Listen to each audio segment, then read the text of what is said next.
Assalamualaikum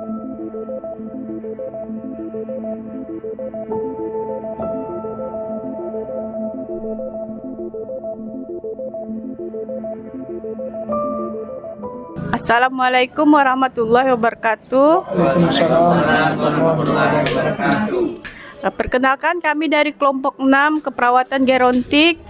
Pada hari ini kami berada di Posyandu Lansia Ummul Mukminin, di mana kami hari ini akan memberikan penyuluhan tentang hipertensi pada lansia dan simulasi SSBM pada lansia, pada penderita hipertensi, di mana dosen pengampunya adalah Ibu Nurs Masmuri MKep. Perkenalkan, kami dari kelompok Perkenalkan, ini kelompok kami, salah satunya yang dari sebelah kanan yaitu Muhaimin Sani, Denny Arifin, Muhammad. Saya sendiri, Norma Julita, Aili Sumarti, Eka Indriawanti, Cahyana Witria, Nana Wulandari, Ishak, Marga Adi Seno Saputra. Baiklah, demikianlah anggota kelompok kami. Selamat menyaksikan video penyuluhan yang kami lakukan di Posyandu Lansia. Kritik dan saran, dalam penyuluhan ini mungkin ada kekurangan, mohon kritik dan saran yang untuk membangun. Terima kasih, selamat menyaksikan. Assalamualaikum warahmatullahi wabarakatuh. Waalaikumsalam warahmatullahi wabarakatuh. Nah, kau potong-potong lah situ ya. Inilah nih.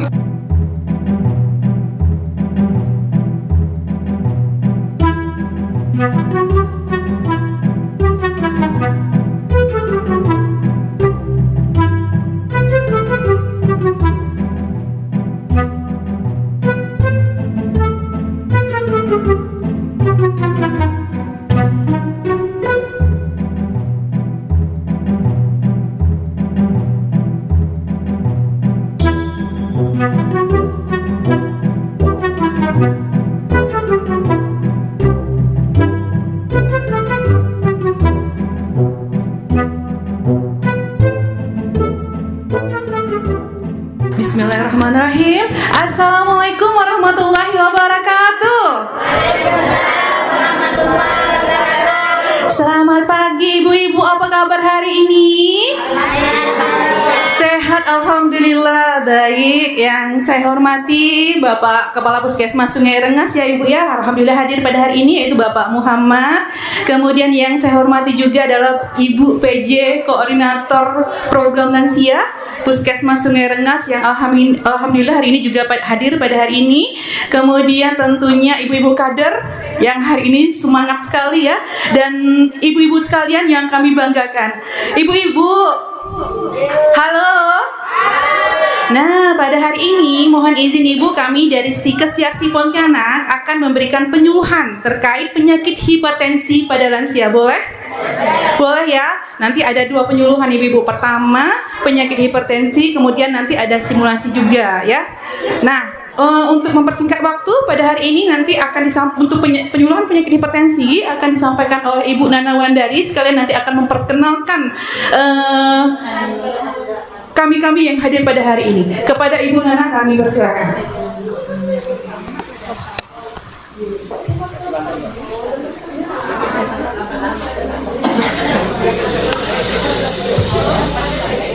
Bismillahirrahmanirrahim. Assalamualaikum warahmatullahi wabarakatuh. Sebelum kita memulai penyuluhan pada hari ini, saya mohon izin kepada bapak-bapak dan ibu-ibu untuk membuat 2 barisan di depan. Karena nanti kita akan ada praktek untuk mengurangi atau menurunkan tekanan darah tinggi. Silakan Bapak dan Ibu.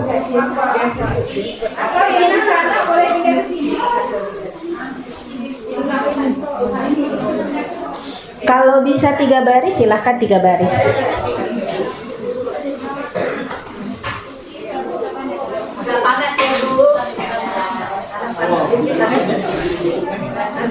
Ibu dapat centong jadi langsung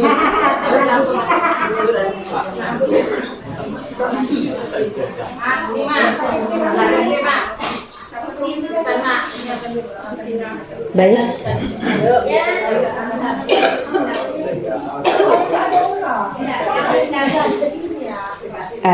Sudah Bapak Ibu sekalian? Baik, mohon izin memperkenalkan diri terlebih dahulu. Perkenalkan, kami mahasiswa dan mahasiswi dari Stikes YRC Pontianak, program studi profesi. Jadi kami ini adalah mahasiswa-mahasiswi kelas RPL, atau lebih tepatnya adalah yang sudah bekerja di puskesmas ataupun di rumah sakit masing-masing untuk memperpanjang pendidikan kami ke program studi profesi. Mohon izin Bapak Ibu sekalian, saya izin memperkenalkan diri. Nama saya Nana Wulandari, biasa dipanggil dengan Ibu Nana. Kemudian untuk kameragrafer kita di sini ada Pak Marga, dan di sana ada Pak Sani. Kemudian yang tadi membuka acara kita ini adalah Ibu Haili. Kemudian ada Bapak Kapus kita, Bapak Muhammad. Kemudian di sebelahnya itu ada Pak Denny, Ibu Eka, kemudian yang di ujung ada Ibu Norma, ada Ibu Cahyana, dan yang terakhir adalah Pak Ishak. Jadi kami satu kelompok ini 10 orang semuanya.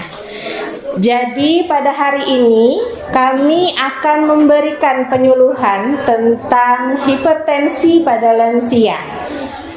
Nanti selain materi, kita akan ada melakukan salah satu intervensi untuk menurunkan tekanan darah sesuai dengan penelitian yang sudah ada, Bapak Ibu sekalian.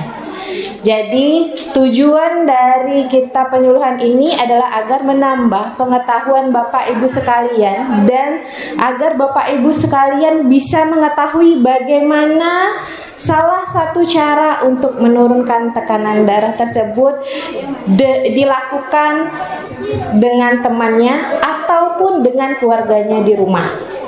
Begitu Bapak Ibu sekalian. Kita kontrak waktunya sekitar 15 menit kurang lebih di sini. Apakah Bapak Ibu bersedia? Siap. Oke. Mohon izin ya Bapak Ibu, kita mulai ya. Baik. Salat. Mohon kepada Ibu Eka membagikan selebaran ataupun leaflet dari kami. Jadi ini bisa dipakai di rumah. Kalau misalnya ibu-ibu lupa bagaimana cara teknik yang kami ajari.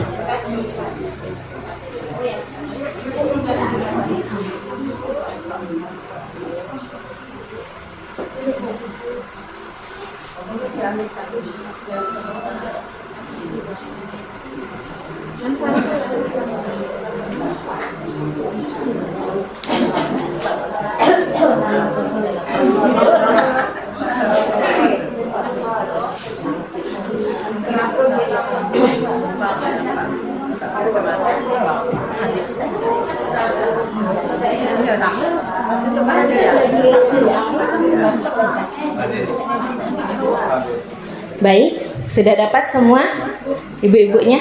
Tinggal bapak-bapak ya, belum ya? Baik, kita mulai ya. Kita mulai pada pengertian dari hipertensi, Bapak Ibu sekalian. Ada yang tahu hipertensi itu apa? Darah tinggi, darah tinggi. Ada yang tahu Bu, darah tinggi itu berapa nilainya? 140. Per bawahnya berapa Bu? 100. Oke. Baik. Pak Denny? Nah, berdasarkan dari Kementerian Kesehatan Republik Indonesia pada tahun 2014, hipertensi atau tekanan darah tinggi ini adalah peningkatan tekanan darah sistol 140, lebih dari 140. Dan untuk diastolnya itu lebih dari 90. Dan pada 2 kali pengukuran dengan selang waktu 5 menit. Ini menurut Kementerian Kesehatan, Bapak Ibu sekalian. Jadi kalau darah Bapak Ibu sekalian sudah melebihi dari nilai 140 yang di atasnya, kemudian yang di bawahnya lebih dari 90, maka itu sudah masuk kepada darah tinggi atau hipertensi. Next. Nah, apa saja sih penyebab dari hipertensi? Hipertensi itu ada penyebab yang pertama dari gaya hidup, Bapak Ibu sekalian.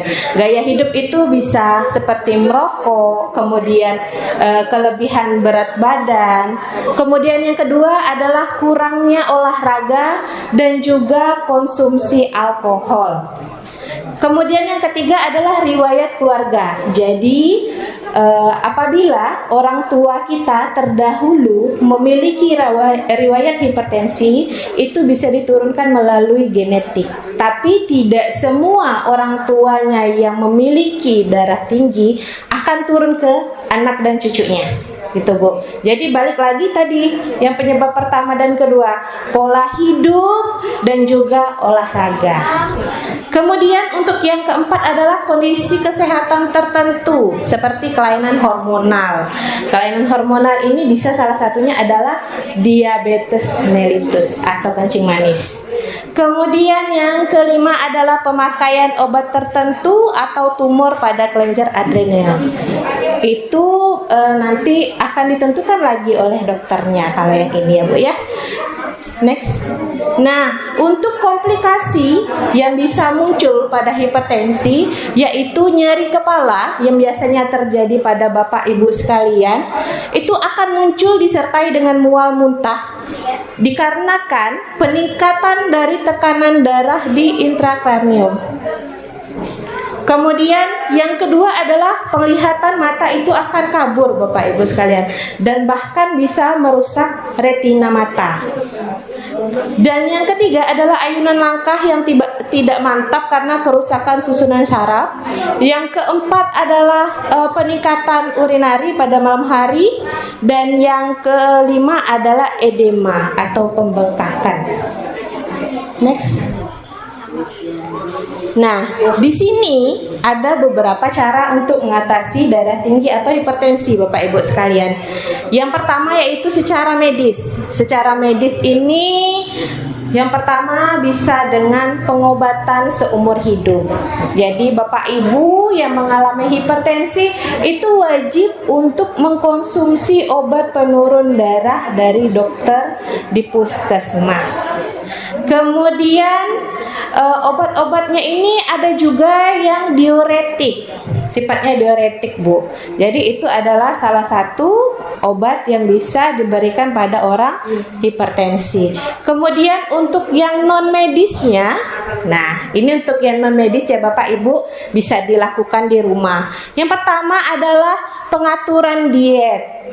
Jadi pada hipertensi itu harus rendah garam. Kemudian dia harus diet tinggi kalium Bu Bapak. Dan yang ketiga adalah harus diet kaya buah dan sayur. Dan yang terakhir adalah diet rendah kolesterol. Dan yang kedua dari non medisnya ini adalah penurunan berat badan. Dan yang ketiga adalah olahraga. Kemudian untuk yang keempatnya adalah memperbaiki gaya hidup sehat. Dan yang terakhir yang akan kita lakukan pada hari ini adalah penerapan slow stroke back message atau biasa disebut dengan SSBM. Biar lebih mudah ingatnya Bu ya. Next. Nah, apa sih SSBM ini? Di sini ada dijelaskan Bapak Ibu.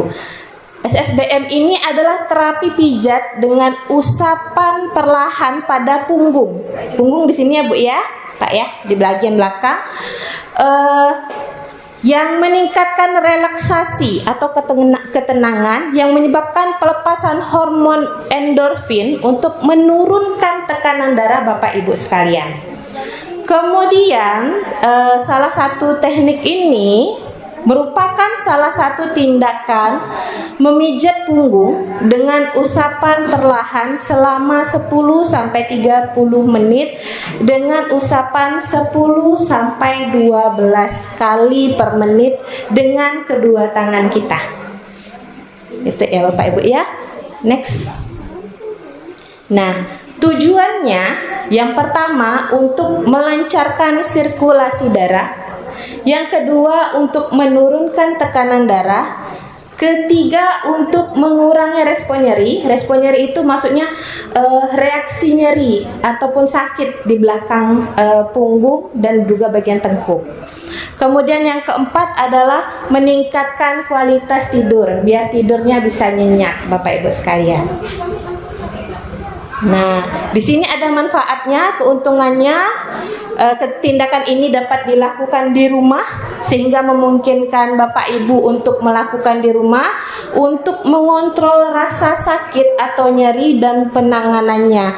Tidak membutuhkan biaya mahal, dapat dipelajari oleh keluarga dan hampir semuanya tidak ada kontraindikasi. Next. Nah, ini tadi indikasi seperti yang sudah saya jelaskan. Dia bisa untuk mengurangi rasa sakit, ansietas atau rasa cemas, kemudian ketegangan pada otot dan juga kesulitan tidur. Itu yang bisa diatasi dengan ini. Nah, pada SSBM ini ada kontraindikasinya Bapak Ibu. Dia tidak boleh diberikan pada yang pertama, fraktur atau patah tulang. Kemudian yang kedua adalah luka bakar. Yang ketiga adalah daerah kemerahan pada kulit. Dan yang keempat adalah luka terbuka pada daerah punggung. Nah, ini adalah teknik dari SSBM. Jadi yang pertama harus kita lakukan adalah kita harus cuci tangan dulu Bapak Ibu sekalian sebelum melakukan pemijatan. Jadi karena sekarang ini di area terbuka, maka nanti kita akan melakukan pemijatan tanpa membuka pakaian Bapak Ibu ya. Tapi kalau nanti di rumah silahkan pakaiannya dibuka bagian atas. Baik, setelah nanti kita mencuci tangan, maka yang kedua dilakukan adalah kita membuka pakaian. Setelah membuka pakaian, silakan Bapak Ibu sekalian memilih posisi yang terenak. Boleh duduk, boleh posisinya agak membungkuk begini, dikasih bantal di bagian tengah, bisa juga tengkurap. Pilih posisi yang terenak untuk Bapak Ibu sekalian. Kemudian setelah mengambil posisi, Bapak Ibu bisa mulai melakukan pijatannya atau SSBM ini. Baik, untuk prosedurnya ada di sini Bapak Ibu sekalian. Saya mohon bantuannya Pak Ishak untuk mempraktekkan yang akan saya pandu di sini.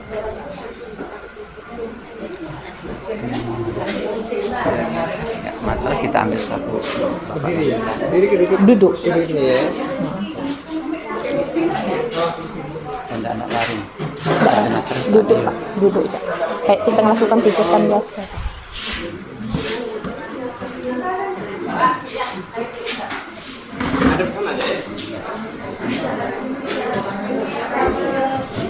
Pak Sani sana backlight nggak? Backlight nggak? Nggak ya? Bisa ngerekam ya? Kita langsung ya.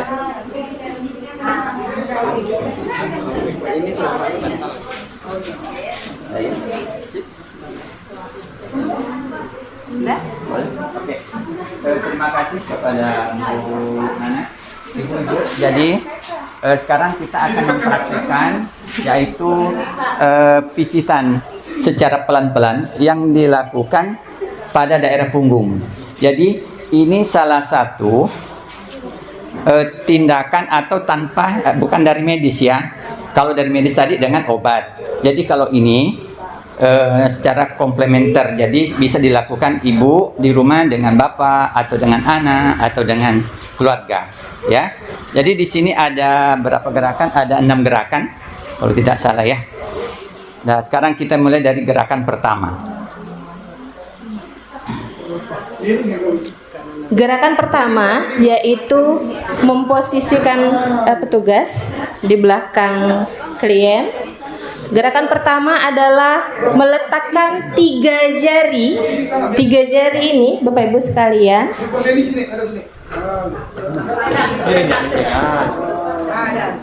Meletakkan 3 jari. Teman boleh ke depan.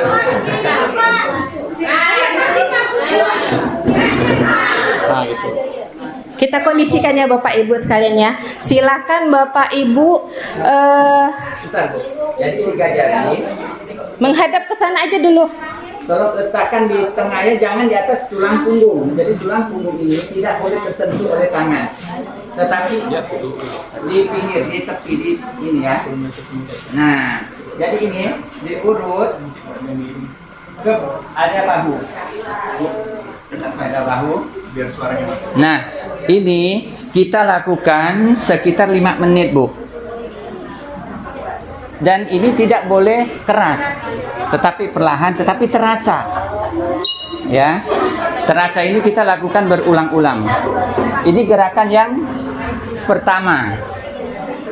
Kemudian dilanjutkan dengan gerakan kedua. Gerakan kedua yaitu jempol. Iya, ini diputar. Diputar. Dari atas ke bawah. Iya, dari atas ke bawah. Agak di sini. Dan ini kita lakukan selama kurang lebih 5 menit juga.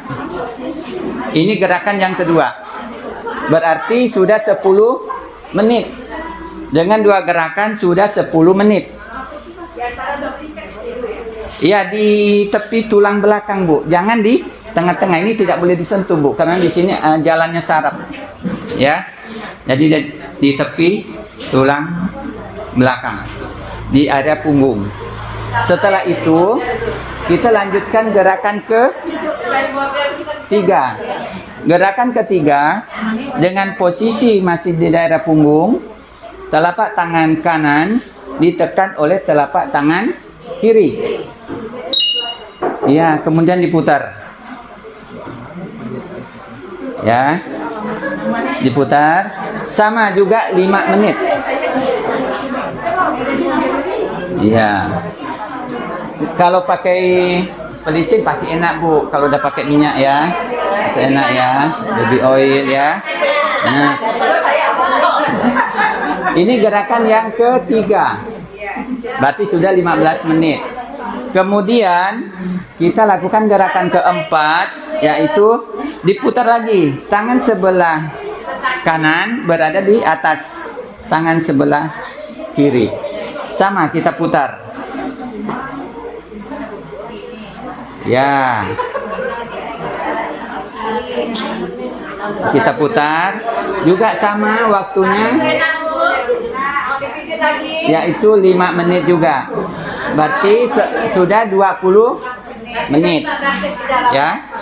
Oke. Setelah itu kita lakukan gerakan ke-5. Gerakan ke-5 yaitu gerakan apa? Zigzag. Ya, misalnya gini, Bu.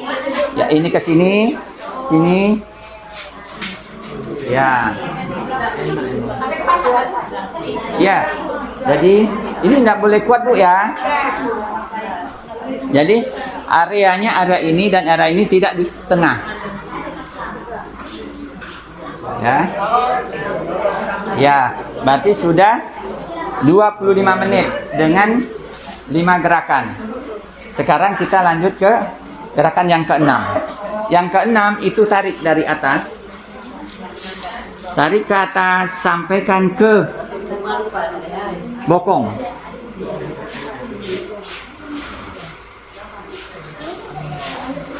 Tarik sampai ke bokong. Dan ini sama. Juga waktunya 5 menit. Jadi lumayan 30 menit.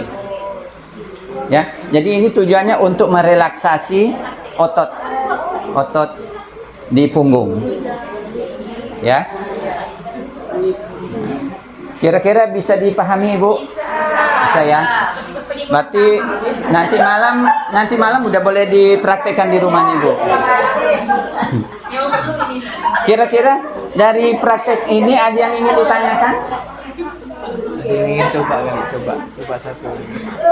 Ada yang ingin ditanyakan? Baik, Ya, silakan. silakan Ibu. Selamat siang. Nah, apa pendapat dokter?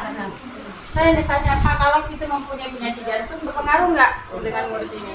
Misalnya. Ya, pertanyaannya bagus. Ya. Jadi, untuk penyakit jantung itu harus dilihat. Sebenarnya orang penyakit jantung itu tidak boleh ada gerakan yang kuat. Jadi harus diperhatikan. Sebagai contoh gini, untuk naik tangga aja, untuk penderita jantung itu dilarang. Nah, kalau hanya sekedar, ya mungkin bisa. Tetapi kalau seandainya mau kuat, jangan. Nah ya, jadi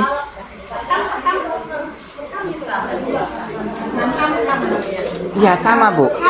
Sama Bu. Jadi kalau bekam juga begitu. Intinya kalau yang membuat gerakan yang kuat, yang membuat gerakan jantung duk-duk-duk, enggak boleh. Jangankan naik tangga tadi Bu, makan nasi panas saja enggak boleh.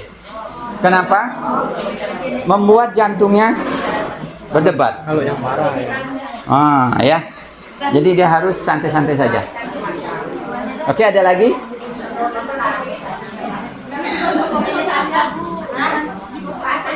Iya. Jangan dipukul-pukul ya. Kalau tinggi darah, ini bisa tak dipijit? Ini leher tengkoknya nih dipijit. Boleh enggak? Ya. Biasanya sih dia suka pegal gitu kan, pijit gitu. Boleh kan? Jadi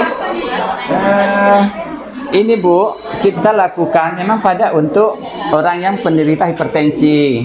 Jadi boleh, tetapi ingat jangan pijitnya yang. Nah, tapi kalau yang tadi, iya itu boleh. Tapi kalau seandainya kita ngambil tukang urut, panggil tukang urut, minta urutkan, ada darah tinggi, urut di tengkuk, nah itu enggak boleh. Enggak boleh.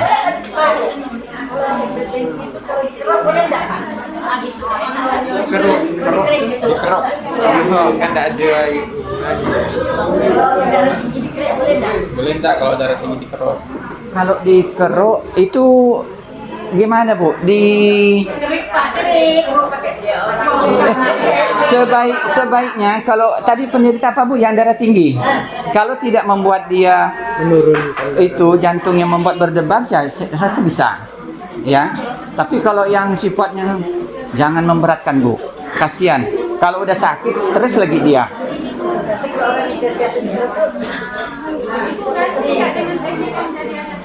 Tapi inilah Bu, yang ininya ya, yang dilakukan inilah, yang sifatnya ringan tetapi terasa dan tidak memberatkan. Sudah diteliti ya. Ini sudah diteliti. Jadi ini Bu, memang sudah sudah diteliti, sudah diakui bahwa ini benar untuk dilakukan pada penderita hipertensi, ya. Nah. Kalau kuat-kuat juga tidak boleh. Oke, masih ada? Nah, itu.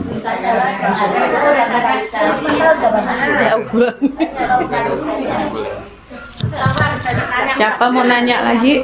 Misi lo Bu ya.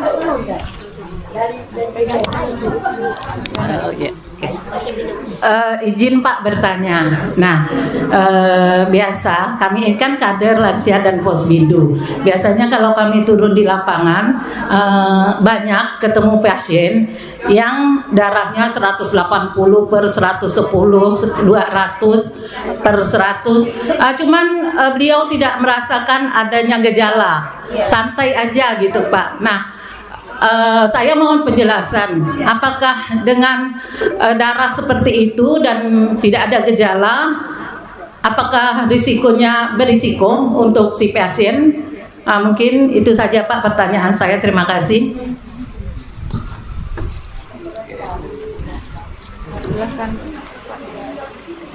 Boleh ya? Ini apa? Oh iya, 2 ya. Oke, terima kasih Bu. Jadi Ibu menanyakan pasien yang darah tinggi tetapi tidak mempunyai gejala. itulah yang paling berbahaya. Jadi saya ingin mengatakan seperti ini. Pasien yang tidak mempunyai gejala hipertensi tetapi dia hipertensi itu jauh berbahaya ketimbang yang mempunyai gejala. Apa alasannya? Kalau orang yang mempunyai gejala, Bu, baru sedikit pusing, dia pergi ke puskesmas. Periksa. Oh, darahnya tinggi, Pak. Bapak harus makan obat. Dan si pasien pulang, dia akan makan obat teratur. Tetapi kalau yang tidak merasa pusing, dia tidak pergi ke puskesmas. Bahkan yang lebih parah lagi, Ibu, begitu dia periksa, misalnya dia sakit batuk pilek, pergi periksa. Oh, darah Bapak tinggi 200 per sekian. Pak, saya tidak pusing, Pak. Saya tidak apa. Saya tidak darah tinggi. Kemarin saya bagus. Artinya si pasien tidak mengakui dirinya itu darah tinggi. Itu yang lebih bahaya. Syukur-syukur kalau seandainya, Pak, Bapak darahnya 200 per sekian. Bapak harus makan obat. Oh ya Pak, silakan Pak, saya mau makan obat. Itu masih bagus. Jadi jangan heran kalau seandainya Ibu mendengar tiba-tiba, oh kok si Anu kok lumpuh ya? Oh kok si itu kemarin nggak barusan jalan-jalan dengan kita, kok tiba-tiba habis? Nah itulah risikonya. Pecah pembuluh darah otak, sumbat pembuluh darah otak, dan bisa lumpuh sebagian, bisa langsung habis. Nah jadi berat sekali. Jadi saya ingin berpesan kepada ibu-ibu, untuk darah tinggi, nomor 1, makan obat teratur. Obat teratur. Kedua, jaga pantang. Ya, jaga pantangnya Bu. Jangan nak makan ikan asin, pucuk ubi, ikan teri, calo, udang ebi, udang halus. Nah ya. Kemudian rajin periksa ke puskesmas. Yang keempatnya, Ibu lakukan itu tadi. Yang ini.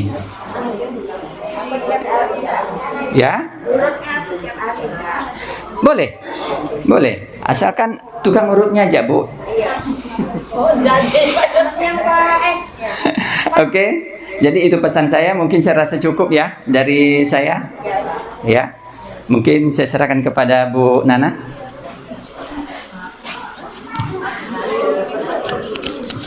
Baik, terima kasih Pak Ishak. Jadi Bapak Ibu sekalian sudah dijelaskan tadi sama Pak Ishak bagaimana cara untuk melakukan ESBM tadi.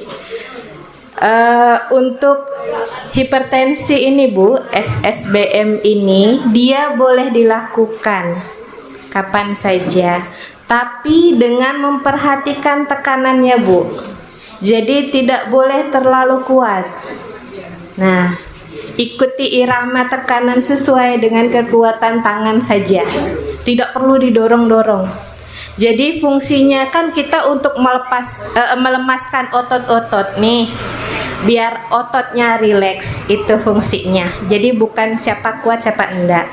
Kemudian untuk pijatan di daerah sini itu harus hati-hati Bapak Ibu sekalian, karena di sini terlalu banyak saraf yang arahnya adalah saraf-saraf yang fatal apabila terjadi kesalahan. Makanya di SSBM itu hanya untuk merelaksasikan otot pada daerah bagian belakang. Jadi saraf leher dengan saraf bagian tulang belakang itu menyatu Bapak Ibu sekalian. Jadi ketika kita merilekskan bagian punggung dan belakang, maka otomatis di sini juga akan ikut rileks. Nah, itu kalau tambahan dari saya. Baik,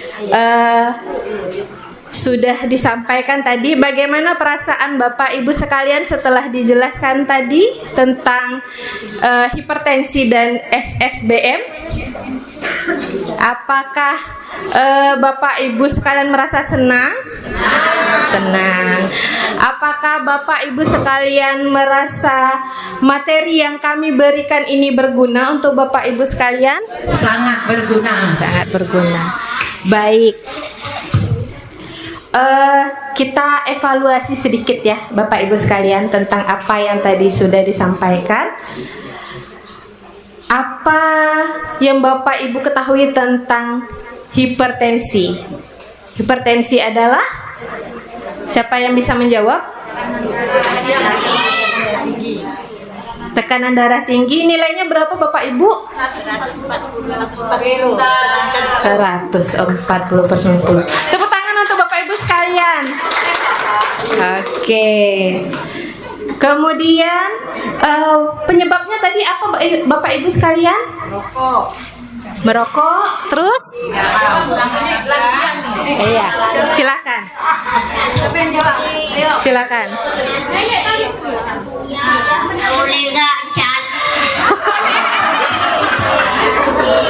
Harus diet garam ya Bu.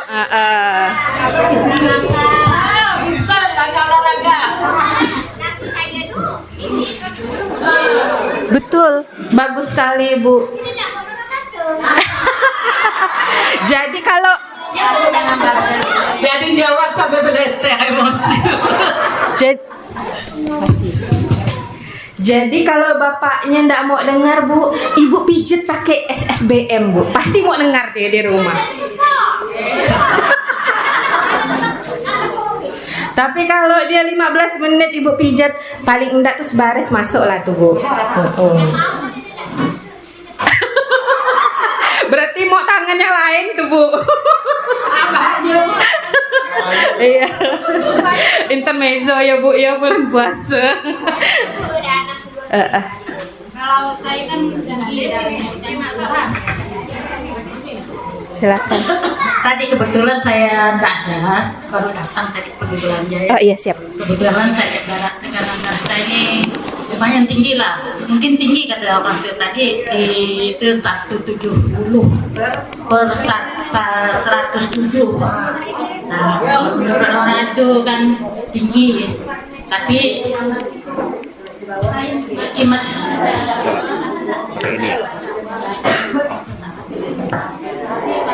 200, saya udah mulai layau. Pertanyaan saya begini Pak, Bu, ini kan suami saya perokok, apa ngaruh dengan saya gitu? Kalau perokok suaminya Bu pasti tetap berpengaruh pada istrinya, apalagi suaminya merokok di rumah. Kenapa? Perokok itu ada dua Bapak Ibu sekalian. Ada perokok aktif, ada perokok yang pasif. Jadi yang si bapak itu perokok aktif Bapak Ibu sekalian, karena beliau yang mengisap. Kemudian ibu-ibu sekalian tidak merokok ini, yang menghirup asapnya itu adalah perokok pasif. Nah, akhirnya yang dihisap tadi numpuklah ke badan Bapak Ibu sekalian nih, yang perokok pasifnya. Itu makanya akan tetap berpengaruh pada ibu-ibu sekalian. Walaupun beliau tidak merokok di dalam rumah, di baju itu nikotin itu akan tetap melekat di dalam rumah. Makanya kalau setelah merokok itu harus diusahakan, kalau bisa diwajibkan itu harus langsung mandi, pakaiannya langsung direndam. Jadi nikotinnya tidak bertebaran kemana-mana. Apalagi yang di rumah ada anak-anak kecil yang rentan. Itu. Jadi Bu, karena Ibu tadi baru datang ya. Jadi nanti Ibu bisa lihat leaflet yang ada di teman-temannya. Di situ setelah seperti yang kami jelaskan tadi, Ibu bisa baca di situ, Bu. Nah, jadi untuk SSBM ini boleh kita ulangi lagi sekali Bapak Ibu sekalian untuk mengevaluasi sampai mana Bapak Ibu sekalian bisa menerapkannya di rumah. Boleh? Nah, kita terapkan seperti tadi. Teman di belakangnya silakan melakukan pijatan. Kita lakukan yang pertama tadi adalah memberi posisi yang nyaman pada diri kita. Kemudian yang kedua adalah melepas pakaian. Yang ketiga adalah memberi lotion ataupun minyak di bagian tangan. Tapi tangannya tadi udah harus bersih dulu ya Bapak Ibu, sudah harus dicuci dulu, diberi lotion, digosok, baru dioleskan ke bagian badan. Kita mulai pada langkah yang pertama Bapak Ibu, sudah siap? Ngadap ke depan saja Bu. Ngadap ke depan aja. Jadi begini aja Bu. Nah, oke.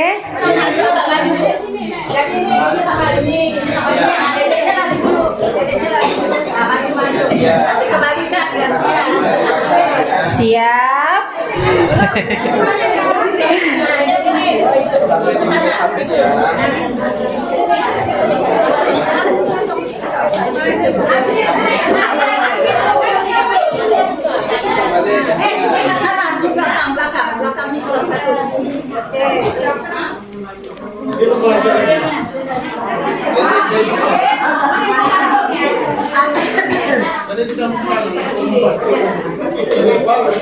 Gerakan yang pertama.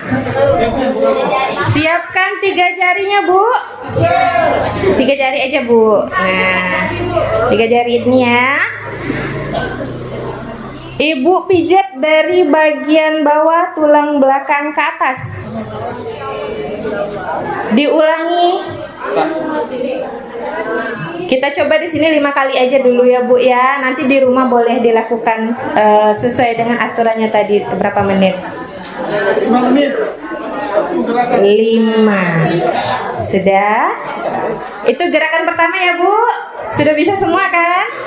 Gerakan yang kedua. Melakukan pijatan menggunakan jari jempol kanan dan kiri di bagian samping tulang belakang, di bagian otot. Siap? Sudah Bu? Diputar Bu. Putar. Jangan terlalu kuat Bu, sampai gini badannya Bu. Jarinya aja diginiin Bu. Oke. 1 kali. Sudah? Putar. Sampai bawah. Bukan di lengan Bu, di bagian belakang. Nah, oke. 2 kali.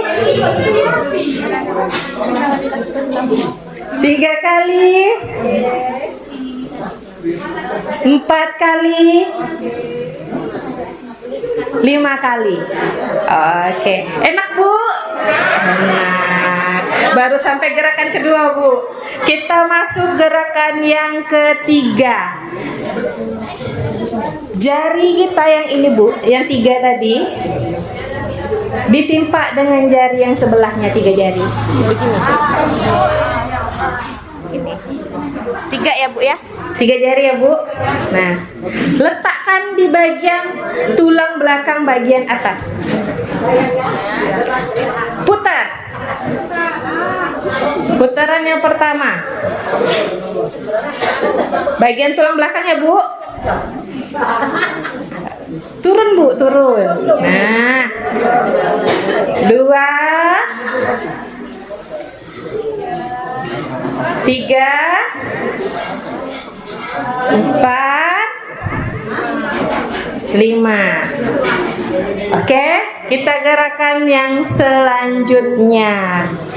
Menggunakan kedua telapak tangan. Nih. Jari ini 5-5-nya dipakai Bu ya. Nah. Kanan dan kiri. Tetap, posisinya tetap di sebelah kanan dan kiri Bu.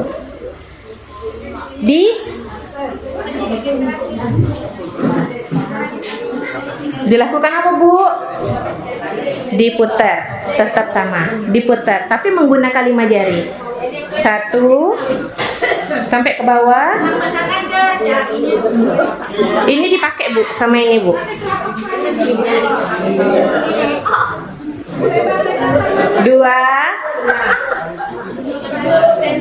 3.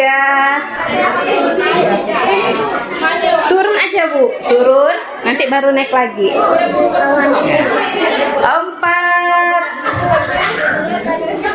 5. Oke, sudah. Kemudian gerakan Gerakan yang selanjutnya, gerakan menyilang.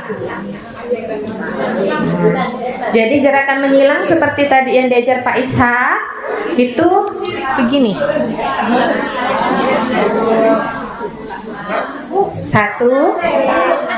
2, 3, 4, 5 dan gerakan yang terakhir adalah menggunakan tangan kanan dan kiri turunkan ke bawah sebanyak 5 kali. 2,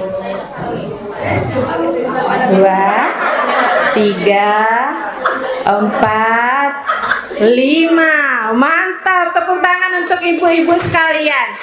Oke, sudah bagus sekali, sudah dapat mengulangi, sudah dapat menjawab. Mutar lagi. Oh iya, kalau begitu kami closing dulu ya Bu, boleh? Karena kameranya sudah mau off. Baik, kita sudah evaluasi, Bapak Ibu sekalian sudah bisa, sudah paham dan sudah bisa menerapkan SDM. Terima kasih atas waktunya. Sampai berjumpa lagi di lain kesempatan. Kami akhiri Bapak Ibu sekalian. Sebelum diakhiri, silahkan dipraktekkan di rumah. Ya, iya. Bagi yang ingin mendapatkan hasilnya, silahkan lakukan tensi ulang di sana. Apakah turun atau tidak ya Bapak Ibu? Baik, saya akhiri. Setelah ini boleh diulang kembali, kita ulang kembali ya Bu ya. Ya temannya belum merasakan mempraktekannya. Saya akhiri bersama teman-teman. Terima kasih banyak. Wassalamualaikum warahmatullahi wabarakatuh. Beri aplaus Bu untuk narasumber kita, luar biasa Bu ya. Ubur-ubur ikan lele, penyuluhannya keren le. Ubur-ubur ikan lele, ibu-ibu lansianya mantap le.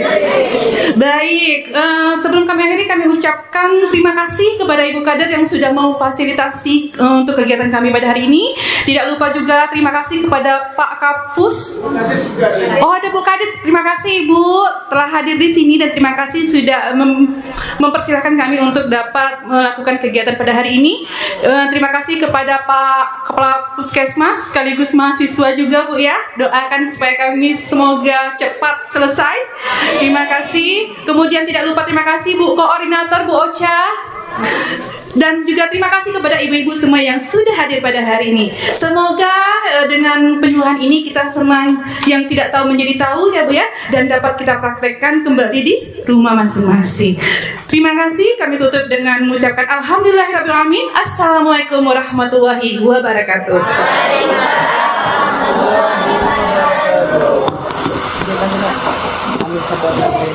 Antum sekalian.